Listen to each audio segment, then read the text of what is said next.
सरस्वती के ललवा गगनवा सोना रति भइले गगनवा सोना रति भइले हो दिली हले तुम्हारा मेरा ललवा जनवा पंडित कमल के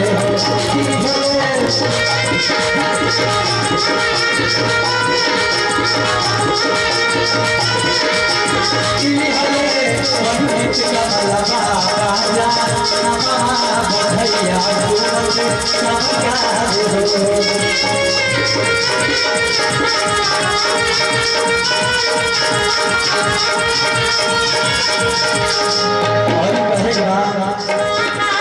आज फूल खिलल बाबा वनवायत राम जी के वनवायत राम जी के जब कमला बाबा के जन्म भइल है कहे बात कि आज फूल खिलल बा अरे बाबा नवायत राम जी के नवायत राम जी के अरे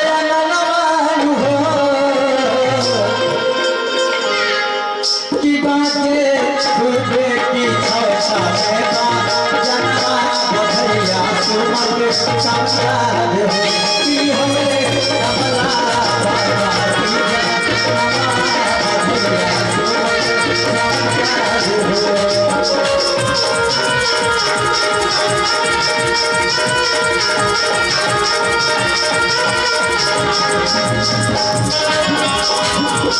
अरे क्या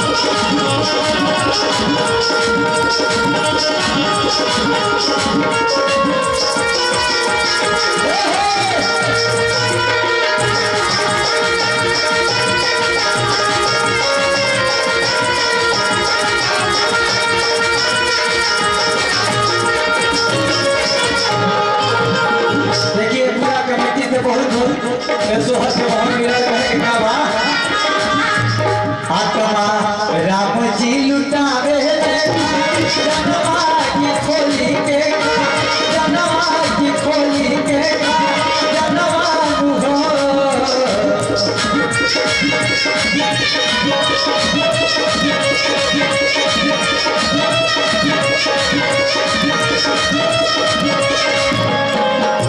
कहे बात संतरे साधु जी लुटावस जनवा की खोली के जनवा की खोली के जनवा हो कहे बात राम नयन जी लुटावस जनवा की खोली के जनवा की खोली के जनवा हो दोनों हाथ के ऊपर उठा ले दोनों हाथ के ना अरे बाबा के जन्म के दिन की या धर्म के कार्यक्रम होता ताली बजा के कहे बात सबे के उठा ले जे जागल बा कहे बात राम नयन जी लुटावस जनवा की खोली के जनवा की खोली के जनवा हो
भगवान की, जय सच्चे दरबार